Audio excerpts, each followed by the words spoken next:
الحمد لله نحمده ونستعينه ونستغفره ونعوذ بالله من شرور أنفسنا من يهده الله فلا مضل له ومن يضلله فلا هادي له وأشهد أن لا إله إلا الله وحده لا شريك له وأشهد أن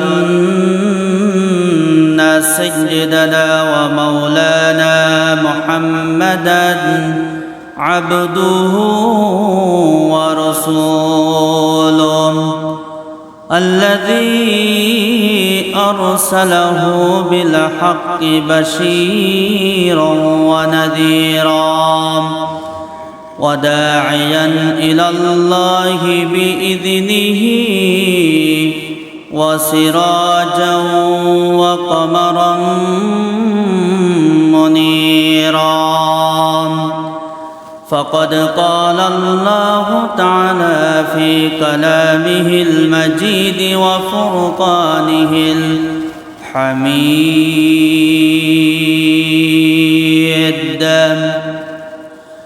أعوذ بالله من الشيطان الرجيم بسم الله الرحمن الرحيم بما غفرني ربي وجعلني من المكرمين وما أنزلنا على قومه من بعده من جند من السماء وما كنا منزلين إن كانت إلا صيحة واحدة فإذا هم خامدون صدقت يا ربنا وقال الله تعالى في شان حبيبي إن الله وملائكته يصلون على النبي يا أيها الذين آمنوا صلوا عليه وسلموا تسليما اللهم صل على سيدنا مولانا محمد وعلى آل سيدنا مولانا محمد اللهم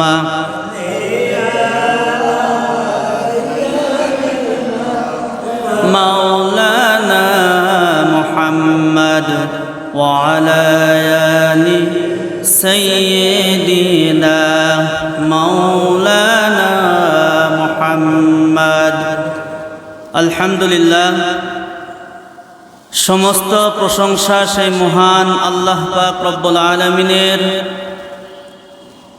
যে আল্লাহ রব্বুল আলামিন আমাদেরকে পবিত্র জুমার দিনে মসজিদে আসা তৌফিক দান করলেন এর সঙ্গে পবিত্র কুরআনুল কারীম থেকে কিছু কথা বলার এবং শোনার তৌফিক দান করলেন আমরা সেই মহান আল্লাহ পাক রব্বুল আলামিনের কাছে শুকরিয়া আদায় করছি, সকলেই বলছি আলহামদুলিল্লাহ।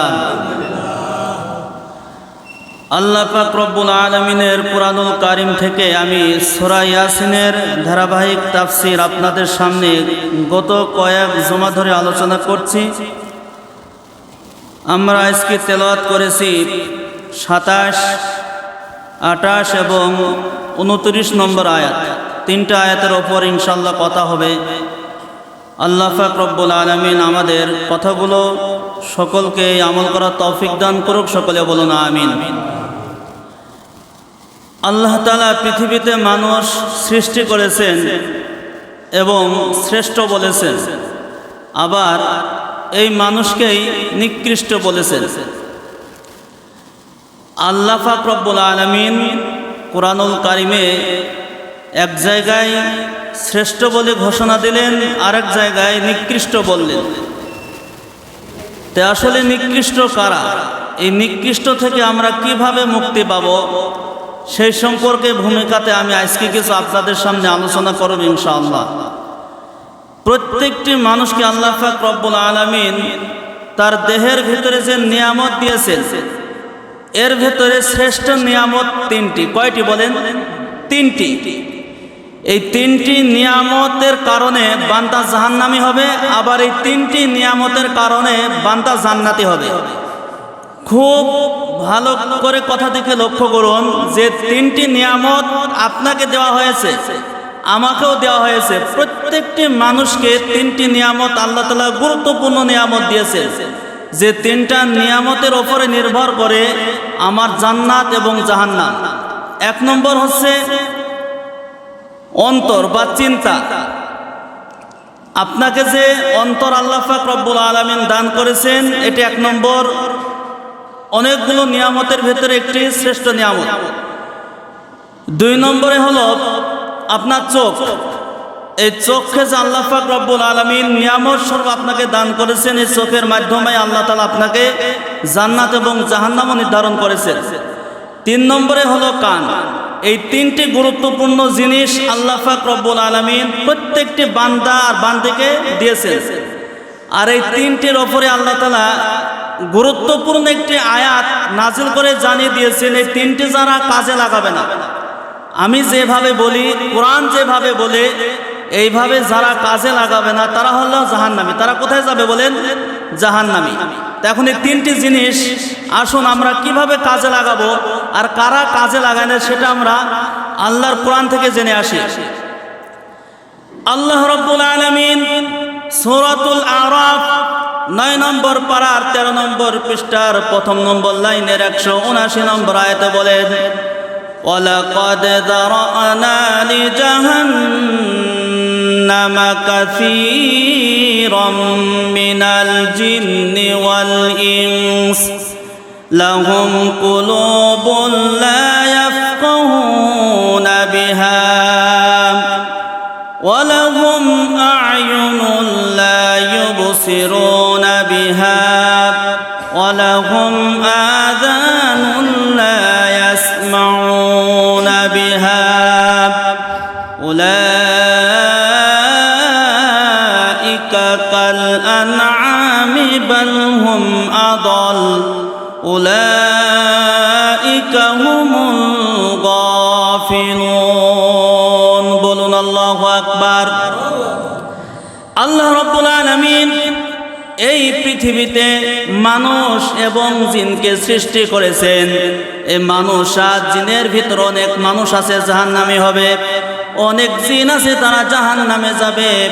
কারণ এই মানুষ এবং জিনকে তিনটা জিনিস দিয়েছিলাম, এই তিনটা জিনিস তারা কোরআন অনুযায়ী কাজে লাগায় নাই, যার কারণে জাহান্নামে হবে। তিনটার ভিতরে প্রথম নাম্বার আল্লাহ পাক রব্বুল আলামিন বলেছেন, লাহুম কুলুবুন লা ইয়াফকাহুনা বিহা। আমি আল্লাহ পাক রব্বুল আলামিন প্রত্যেকটি মানুষকে তার বিবেক বুদ্ধি দিয়েছিলাম।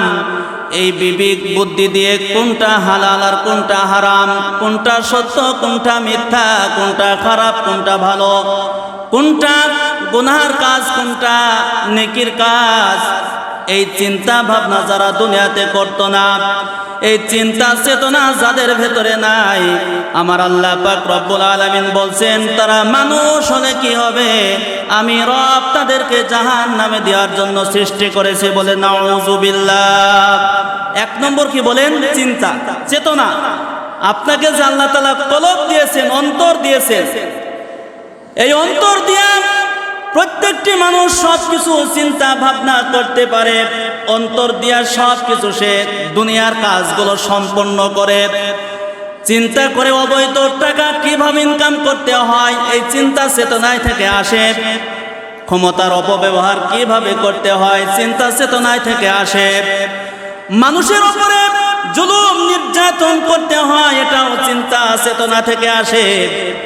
আবার অনেক মানুষ আছে চিন্তা চেতনা, মানুষের এত সুন্দর তারা কোরআন দিয়ে আলোচনা করে, কোরআন সম্পর্কে তারা আলোচনা করে, কোরআন দিয়ে জীবন পরিচালনা করতে চায়, হালাল এবং হারাম সব কিছু মেনে নিয়ে তারা চলাফেরা করে।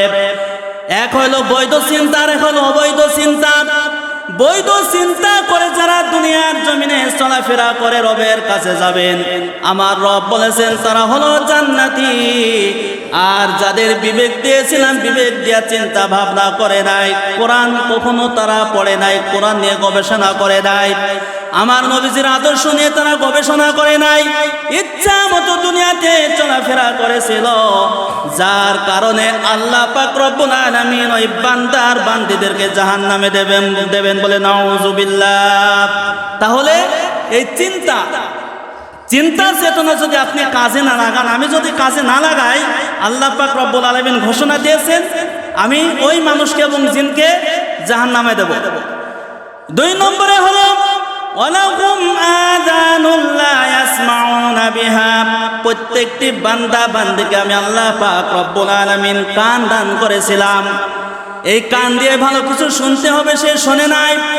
কান দিয়া গান বাজনা শুনতে ভালো লাগে, কান দিয়া সমস্ত কিছু শুনতে ভালো লাগে, কিন্তু এই কান দিয়া কোরআনের মাহফিল হবে, কোরআন তেলাওয়াত হবে, কোরআন তেলাওয়াত করা হবে, কোরআনের বক্তব্য দেওয়া হবে, কোরআন তেলাওয়াত শুনতে হবে, এমন চিন্তা চেতনা তার ভিতরে নাই। সব সময় সে গান আর গান শুনে। আল্লাহ তাআলা বলছেন আমি তার একটা নিয়ামত দিলাম, বড় নিয়ামত কান। এই কান দিয়া যারা গান বাজনা এইগুলো দিনের পর দিন শ্রবণ করবে, খারাপ কথা বারবার শুনবে, আল্লাহর কোরআনের কথা শুনবে না, আমার রব বলছেন ওই বান্দা বান্দির জন্য আমি রব জাহান্নাম নির্ধারণ করেছি, বলো নাউযুবিল্লাহ। দুই নম্বরে কান।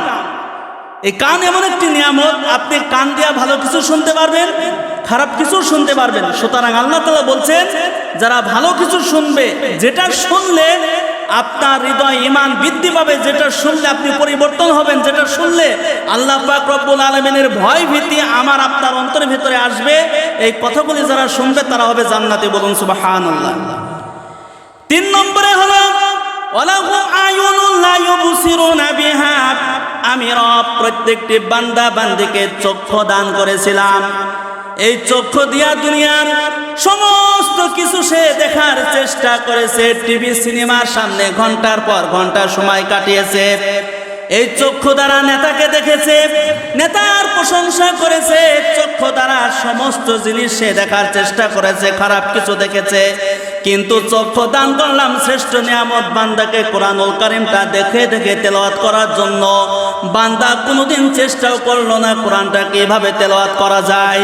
এরকম চেষ্টা যারা করবে না, কোরআন যারা দেখবে না, কোরআন বাদে যারা গান বাজনা টিভি সিনেমা এইসব সামনে যা কিছু থাকবে, খারাপ কিছু যারা দেখে, চোখে যারা কাজে লাগাইল না ভালো কাজে, আমার রব বলছেন ও বান্দা বান্দি কি হলে কি হবে, আমি রব তাদের জন্য জাহান্নাম ঘোষণা করলাম, বলো নাউযুবিল্লাহ। তাহলে হৃদয় দিয়েছেন, কান দিয়েছেন, চক্ষু দিয়েছেন, তিনটা জিনিস প্রত্যেকটি মানুষের আছে না নাই, বলুন তো আছে না নাই? আর আল্লাহ বলছেন এটা শ্রেষ্ঠ নিয়ামত। এই নিয়ামত যারা কাজে লাগাইলো কোরআন হাদিস অনুযায়ী তারা জান্নাতি, আর যারা কাজে লাগাবে না তারা জাহান্নামী। এরপরে আল্লাহ পাক রব্বুল আলামিন শুধু জাহান্নাম বলে ঘোষণা দিয়ে শেষ করে নাই, তাদেরকে পশুর সঙ্গে তুলনা করা হয়েছে। উলাইকা কাল আনআম, এই সব লোকগুলো মানুষ নামে পরিচিত হলে কি হবে? আমি রব ঘোষণা করলাম, যাদের হৃদয় ভালো কাজে লাগায় না, চক্ষু দিয়ে কোরআন দেখে না, কান দিয়ে কোরআনের বয়ান শোনে না, আমি রব বললাম তারা দুনিয়াতে চতুষ্পদ জানোয়ারের মতো। বলে নাউযুবিল্লাহ। এই মানুষগুলোকে আল্লাহ বললেন, যে মানুষগুলোকে আল্লাহ তাআলা শ্রেষ্ঠ বলেছেন, সেই মানুষগুলোকে আবার আল্লাহ পাক রব্বুল আলামিন বললেন কি? এরা হচ্ছে জানোয়ার। শুধু চতুষ্পদ জানোয়ার বলে আমার রব ছেড়ে দেন নাই। আমার রব বলছেন বালুহুম আদল, বরং জানোয়ারের চাইতে ওই মানুষগুলো রবের কাছে নিকৃষ্ট। বলে নাউযুবিল্লাহ। তার মানে হলো, যাদের এই তিনটা জিনিস দেওয়া হয়েছে, এই তিনটা জিনিস যারা কাজে লাগাইলো না, এই নিয়ামতের যারা শুকরিয়া আদায় করলো না, যেভাবে আল্লাহ বলছেন, ঠিক সেই সব লোকগুলো শুধু জানোয়ার না, তারা জানোয়ারের চাইতেও নিকৃষ্ট। এই ঘোষণা কে দিয়েছেন বলেন? আল্লাহ পাক রব্বুল আলামিন। সুতরাং আমি আপনি যেন আল্লাহর চোখে যদি জানোয়ার হয়ে যায়, পৃথিবীর কেউ নেই সেখান থেকে আপনাকে বাঁচাতে পারবে। সুতরাং যে রব এই তিনটা জিনিস দিয়েছে, চিন্তা ভাবনা করুন, ফিরে আসুন যে আমার চিন্তা চেতনা আমি কাজে লাগাই, আমি কি চিন্তা করতেছি আর কোন কাজ করতেছি সেইটা একটু গবেষণা করি।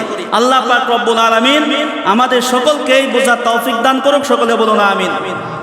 আসুন আমরা সূরা ইয়াসিন আয়াত তেলাওয়াত করেছি, 27 নম্বর আয়াত। আপনাদের মনে আছে সূরা ইয়াসিনের যে আমরা প্রথম দিকে আলোচনা করছি, বিশেষভাবে আল্লাহ পাক রব্বুল আলামিন একটি মানুষের কথা নিয়ে এসেছেন। সেই মানুষটির নাম কি বলুন আপনারা? একজন।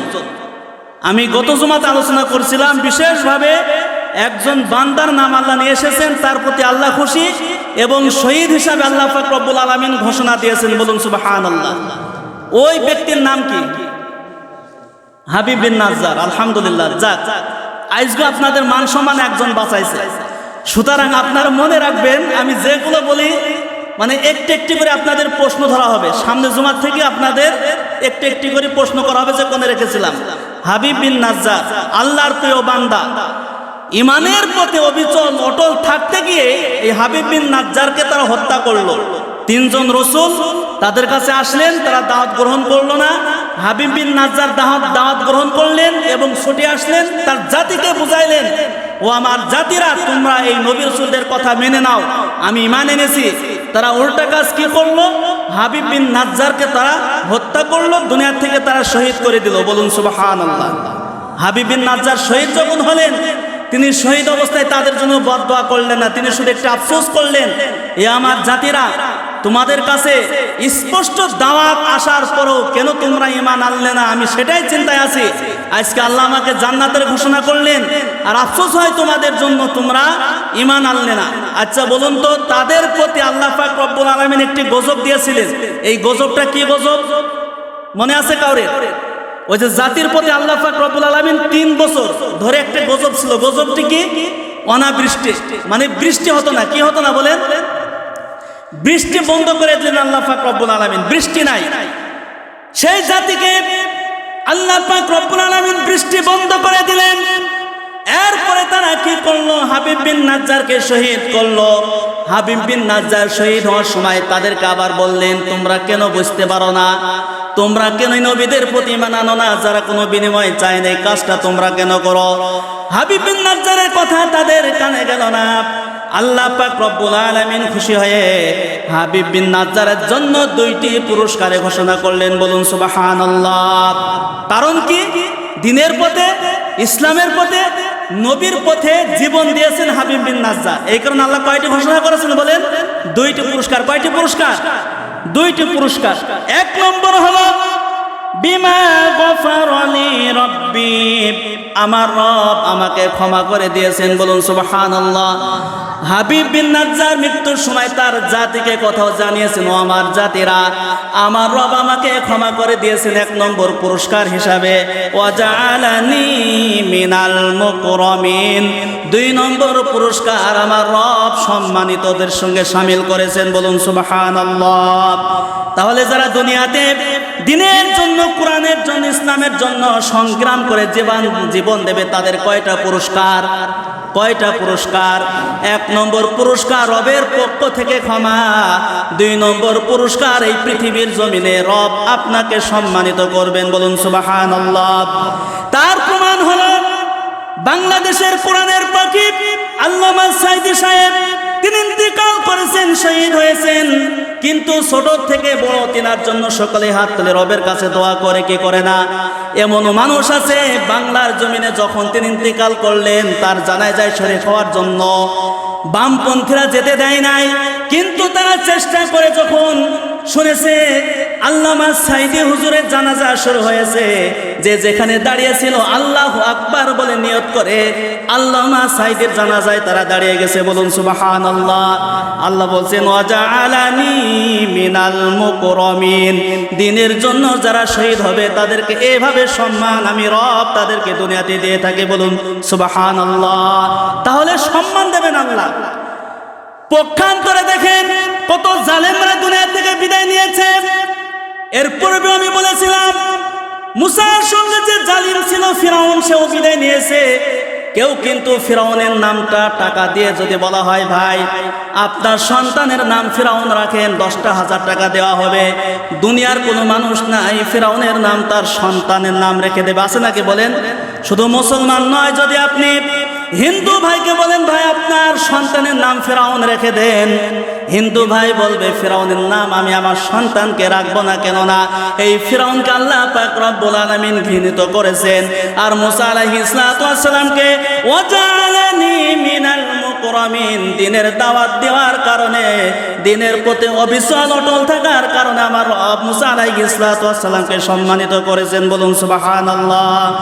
মুসার নাম পাওয়া যায় না? পাওয়া যায় না বলেন? সব জায়গায় মুসা মুসা শোনা যায়, কিন্তু ফিরাউন খোঁজা যায়, পাওয়া যায় বলেন। এর মানে ওয়াজআলানি মিনাল মুকরামিন আয়াতের অর্থ আল্লাহ পাক রব্বুল আলামিন স্পষ্ট করে জানিয়ে দিলেন, যারা দ্বীনের পথে থাকবে তাদের সম্মান আমি আল্লাহ পাক রব্বুল আলামিন দিয়ে দিব। কেননা তারা দুনিয়াতে জুলুম নির্যাতনের শিকার হয়, তারা জেল জরিমানা শিকার হয়। এমন দিন কাটিয়েছে দ্বীনের কর্মীরা। কলিজার টুকরা সন্তানকে বুকে করে ঘুমিয়েছিল, সন্তানের বয়স মাত্র 6 বছর। কোন 6 বছরের সন্তান বাবা যখন বুকে নিয়ে ঘুমিয়ে থাকে, যাদের সন্তান আছে তারাই জানে সন্তানের প্রতি কত মায়া হতে পারে। কিন্তু জালেম শাসকেরা এমন একটা অবস্থান করে রেখেছিল, এই 6 মাসের সন্তানের বুক থেকে তার বাবাকে বিনা অপরাধে সেখান থেকে গ্রেফতার করে বছরের পর বছর জেলখানার ভেতরে রেখেছিল। কথা বলেন ঠিক কিনা? ঠিক আছে না কথা? আমি কি বানাই বলছি? সন্তানের বুক থেকে তার বাবাকে ছিনিয়ে নিল। সন্তান সকালবেলা চোখের পানি ছেড়ে দিয়ে কান্না করে আমার বাবা কই? আমার বাবা তো দিনের কাজ করার শেষে আমার জন্য মিষ্টি নিয়ে আসে, খাবার নিয়ে আসে, বাবা আজ কেন আসে না? সমাজের মানুষ বলে তোমার বাবাকে পুলিশে ধরেছে, কারাগারে আছে। সন্তান তো বোঝে না আমার বাবার কি অপরাধ। সন্তান শুধু একটি প্রশ্ন করছে, আমার বাবাকে কেন ধরে নিয়ে গেল? আমার বাবা তো কোনো অপরাধ নাই। তাদের একটি কথা, তোমার বাবার কোনো অপরাধ নাই, তোমার বাবার অপরাধ হলো আল্লাহর জমিনে দ্বীনকে প্রতিষ্ঠিত করার জন্য আন্দোলন করা। কথা বলেন ঠিক কিনা? এটাই তার অপরাধ ছিল। এমনও আছে বাবা অসুস্থ, মা অসুস্থ, কলিজার টুকরা সন্তান 25 বছর 30 বছর বয়স, লেখাপড়া করেছে, কোম্পানির চাকরি করে। ওই সন্তানের টাকার বিনিময়ে মা বাবাকে চিকিৎসা করায়, মা বাবাকে খেদমত করে। কিন্তু রাতের বেলায় সারাদিন পরিশ্রম করার পর যখন ঘুমিয়ে গেল, এই 25 বছর 30 বছরের সন্তানকে গ্রেফতার করা হলো। মা বাবা অসুস্থ অবস্থায় বিছানায় পড়ে আছে, চোখের পানি ফেলে দেয়। বলা হলো আমার সন্তানকে কেন ধরা হলো? কোনো দোষ নাই, তোমার এই সন্তান চাকরির পাশাপাশি দিন কায়েমের প্রতিষ্ঠিত করার জন্য আন্দোলন করে। কথা বলেন ঠিক কিনা? এটাই তার অপরাধ। যুগে যুগে আল্লাহ পাক রব্বুল আলামিন সেটাই বলছেন। হাবিব বিন নাজ্জারকে জানিয়ে দেওয়া হলো বিমা গফারা লি রাব্বি। ও হাবিব বিন নাজ্জার, তুমি যে দৃষ্টান্ত দেখিয়েছো, তোমার জাতির কাছে তুমি হত্যা হলে তোমার গুনাহ খাতাকে আমি রব মাফ করে দিলাম। ওয়াজআলানি মিনাল মুকরামিন, এবং তোমাকে আমি সম্মানিত করলাম। সম্মানিত করে আমার রব হাবিব বিন নাজ্জারের কথা কোরআনুল কারীম উঠিয়ে দিয়েছেন। বলুন সুবহানাল্লাহ। এর চাইতে সম্মানিত আর কে হতে পারে বলেন? শহীদ হিসাবে ঘোষণা করা হয়েছে ওপেন যে কিলা দুখুলিল জান্নাহ। আল্লাহর পক্ষ থেকে আওয়াজ আসছে যখন হাবিব বিন নাজ্জার ইন্তেকাল করছেন, ও হাবিব বিন নাজ্জার তুমি চিন্তা করো না, রব তোমাকে শহীদ বলে ঘোষণা করলো। বলুন সুবহানাল্লাহ। কিন্তু এই জাতিরা এরপরেও ইসলাম মানে ঈমান আনলো না নবীর প্রতি। এই জাতিরা কি করলো না বলেন? ঈমান আনলো না। 3 বছর তাদেরকে আল্লাহ পাক রব্বুল আলামিন আযাব দিলেন, গজব দিলেন, ঈমান আনে না। এবার আল্লাহ তাআলা বলছেন সীমা লঙ্ঘন করছে কারা? তারা কি করছে বলেন? সীমা লঙ্ঘন করছে। যুগে যুগের ইতিহাস, যখন ফিরাউন সীমা লঙ্ঘন করেছিল, আল্লাহ পাক রব্বুল আলামিন লোহিত সাগরে এই ফিরাউনকে চুবায়া চুবায়া দুনিয়া থেকে বিদায় করেছিল। কথা বলেন ঠিক কিনা? যখন নমরুদ সীমা লঙ্ঘন করেছিল, আল্লাহ পাক রব্বুল আলামিনের কোটি কোটি মাখলুকাতের ভিতরে একটি মাখলুকাত মশা, খুব শক্তি মশার নাকি? মশার খুব শক্তি, আপনার গায়ে বসলে পরে থাপ্পড় দিলে মশা মারা যায়। ন্যাংরা মশা দিয়া নমরুদের মতন শক্তিশালী এই প্রভাবশালী রাষ্ট্রপ্রধানকে আল্লাহ পাক রব্বুল আলামিন লাঞ্ছিত বঞ্চিত করে জুতা পিটায়া আল্লাহ তাআলা বিদায় করেছিলেন। কথা বলেন ঠিক কিনা? কিন্তু এরপরে তারা ঈমান আনে নাই। আল্লাহ পাক রব্বুল আলামিন সেটাই বললেন, যখন তারা ঈমান আনলো না, আমি কি করলাম? ওয়ামা আনজালনা আলা কওমিহি মিন বাদিহি মিন জুনদিম মিনাস সামাই ওয়ামা কুন্না মুনজিলিন। বলুন আল্লাহু আকবার। আমার রব বলেন, আমি আসমান থেকে কোনো সেনাবাহিনী পাঠাই নাই, আসমান থেকে তাদেরকে ধ্বংস করার জন্য কোনো বাহিনী দিলাম না। এটা আমি কোনো কিছু মনে করি না। একটা জাতিকে ধ্বংস করার জন্য একটি ফেরেশতাই যথেষ্ট। বলেন আল্লাহু আকবার। এরপর আমি ফেরেশতাকে পাঠাই নাই, আসমান থেকে আমার কোন সেনা দল তাদের কাছে যায় নাই। আমি কি করেছি? শুধু একবার হুকুম দিয়েছি, ইন কানাত ইল্লা সায়হাতাও ওয়াহিদাতান ফাইযা হুম খামিদুন। বলুন আল্লাহু আকবার। শুধু একবার হুকুম দিলাম, তাদেরকে ধ্বংস করে দাও। তুফান শুরু হয়ে গেল, বিকট শব্দ আসলো, এমন একটি বিকট শব্দ, এই বিকট শব্দের কারণে 3 জন নবী বাদে ওই জাতি যতজন লোকজন ছিল তাদের কানের পর্দা ফেটে গেল। যারা যে অবস্থায় ছিল, আমার রব বলতেছেন ফাইযা হুম খামিদুন, তাদেরকে সেই অবস্থায় আমি আল্লাহ পাক রব্বুল আলামিন দুনিয়া থেকে ধ্বংস করে দিলাম। বলুন আল্লাহু আকবার। যে অবস্থায় ছিল, কেউ ছিল ঘরের ভিতর, কেউ ছিল বাইরে, কেউ ছিল কাজের ব্যস্ততায়, আমার রব এমন একটা বিকট শব্দ তাদের কানে ঢোকায় দিলেন। এই শব্দ ঢোকার সঙ্গে সঙ্গে তাদের কানের পর্দা ফেটে গেল। সঙ্গে সঙ্গে তারা স্তব্ধ হয়ে সেই জায়গায় পড়ে থাকলো, জমিনে মুখ থুবড়ে পড়ে থাকলো। ইতিহাসে আসছে তাদের লাশের হাড় আজও সেইখানে পাওয়া যায়। বলেন আল্লাহু আকবার। ইতিহাসে আসছে এই জাতির লাশের হাড় আজও পাওয়া যায়। চিন্তা করা যায় তাহলে তারা কিভাবে আল্লাহ পাক রব্বুল আলামিনের নাফরমানি করছে। 3 জন রাসূল আসছে, দাওয়াত গ্রহণ করলো না। তাদের একজন প্রধান হাবিব বিন নাজ্জার, যিনি সকলের পরিচিত, সে আসছে, সে বলল যে আমি দাওয়াত গ্রহণ করেছি, তোমরা দাওয়াত গ্রহণ করো। হাবিব বিন নাজ্জার নেতা যদি দাওয়াত গ্রহণ করে, কর্মীদের দাওয়াত গ্রহণ করা উচিত না? কিন্তু কর্মীরা কি করলো? উল্টা ওই নেতাকে তারা হত্যা করলো। এরপরে আল্লাহ পাক রব্বুল আলামিন বললেন তারা সীমা লঙ্ঘন করেছে এবং আমি আল্লাহ পাক রব্বুল আলামিন তাদেরকে ধ্বংস করে দিলাম। এটা কাকে শোনাচ্ছে বলুন তো? আমার আপনার নবী বিশ্বনবী হযরত মুহাম্মদ রাসূলুল্লাহ সাল্লাল্লাহু আলাইহি ওয়াসাল্লাম। এরপরে আমার নবী কারো বললেন, নবী হে, এইভাবে তারা ইয়া হাসরাতান আলাল ইবাদ, আমার আল্লাহ আফসোস করে বললেন, আফসোস হয় ওই সব বান্দার জন্য, মা ইয়াতিহিম মির রাসূলিন, যাদের কাছে রাসূল এসেছিলেন। এমন কোন জাতি নাই তাদের কাছে রাসূল প্রেরণ করা হয় নাই, কিন্তু আফসোস হয় যখন তাদের কাছে রাসূল এসেছিল, ইল্লা কানু বিহি ইস্তাহজিউন, জাতির লোকেরা প্রত্যেকটি রাসূলকে নিয়ে তারা ঠাট্টা বিদ্রুপ করেছিল। বলে নাউযুবিল্লাহ। আল্লাহ বলেন এমন কোন জাতি নাই যে জাতির কাছে আমি রাসূল প্রেরণ করি নাই, আর তারা প্রত্যেকটি রাসূলকে নিয়ে ঠাট্টা বিদ্রুপ করেছিল। কাউরির দাওয়াত তারা ঠিক মতো গ্রহণ করে নাই। যেমন আদ জাতি কিভাবে ধ্বংস হয়েছিল সকলেই আমরা জানি। আদ জাতির নবী ছিলেন হুদ আলাইহিস সালাম। আল্লাহ পাক রব্বুল আলামিন বললেন, নবীর কাছে শোনাচ্ছেন, নবী যখন দাওয়াত দিচ্ছেন মুশরিকরা দাওয়াত গ্রহণ করছে না। আল্লাহর নবীর ইচ্ছা, জোর করে হলো তাদেরকে দাওয়াত গ্রহণ করাইতে হবে। এই পরিপ্রেক্ষিতে আয়াতগুলো আল্লাহ রাসূলের কাছে নাযিল করছেন যে আপনি ধৈর্য ধরেন। দেখেন সকল নবী রাসূলের কথা আল্লাহ পাক রব্বুল আলামিন তার হাবিবকে শোনাচ্ছেন যে কিভাবে তাদেরকে আমি ধ্বংস করেছিলাম। আপনি শোনাই দেন এই মুশরিকদেরকে সেইভাবে আমি রব তাদেরকে ধ্বংস করে দেব যদি তারা ঈমান না আনে।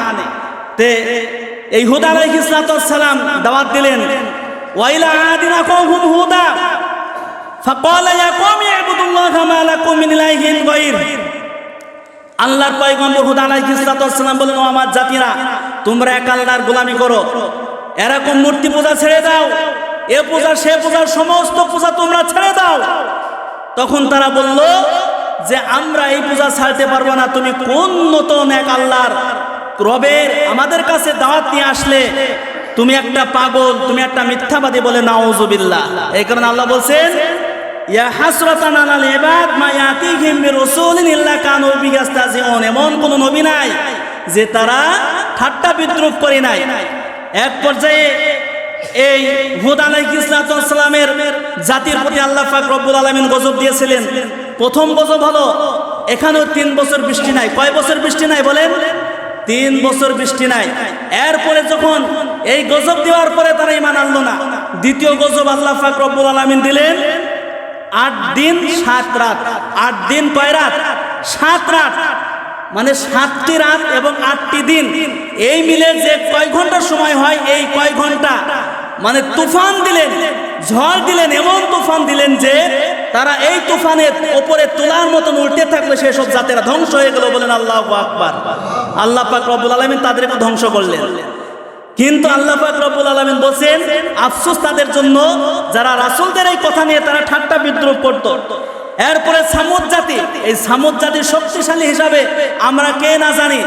সামুদ জাতির লোকের এত পরিমাণ লম্বা ছিল যে আমার আপনার হাত যদি এরকম মাপা হয়, তাফসিরে আসছে 12 হাত এক একজন মানুষ লম্বা। কয় হাত বলেন? 12 হাত লম্বা। চিন্তা করা যায় ছাদের উপরে চলে যাবে তাদের মাথা।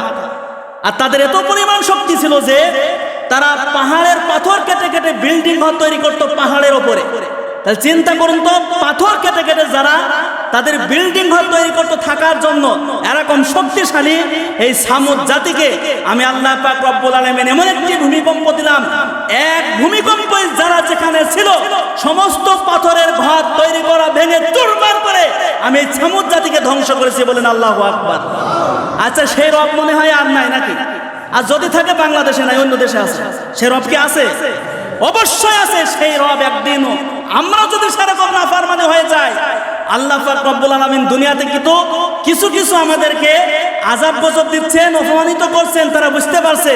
কিন্তু যদি আপনি আরো বেশি বাড়াবাড়ি করেন, আমি আপনি যদি এরকম সীমা লঙ্ঘনকারী, সেই রব আমাকে আপনাকেও তার আযাবে গ্রেফতার করতে পারে কি পারে না? অবশ্যই পারেন। সুতরাং সেই রবের প্রতি আপনাকে ঈমান আনতেই হবে। আমি একটি কথা আপনাদের স্পষ্ট করি, মুসলমান ঘরে জন্ম নিলে মুসলমান হয়, হিন্দুর ঘরে জন্ম নিলে হিন্দু হয়, ইহুদির ঘরে জন্ম নিলে ইহুদি হয়, নাসারার ঘরে জন্ম নিলে নাসারা হয়। কিন্তু 3 শ্রেণীর মানুষ জন্মগতভাবে এরা হয় না, এরা সব মুসলিম থেকে হয়। একটা কাফের, একটা মুশরিক আর একটা মুনাফিক। কয়টা বলেন? এই 3টা হয় মুসলমানদের ভেতর থেকে। কাফের কিন্তু আলাদাভাবে জন্ম নেয় না, মুনাফিক কিন্তু আলাদাভাবে জন্ম নেয় না, মুশরিক আলাদাভাবে জন্ম নেয় না। এই কাফের, মুশরিক, মুনাফিক হয় মুসলমানদের এই সন্তানগুলো তৈরি হয়ে যায় তারা তাদের কাজে কর্মে। সুতরাং এই ব্যাখ্যা যদি আমি দিই যে 3টা কাজ কাদের গুণাগুণ আছে, যারা মুনাফিক, যারা কাফের, যারা মুশরিক, এরা মুসলমানদের ভেতর থেকে হয়।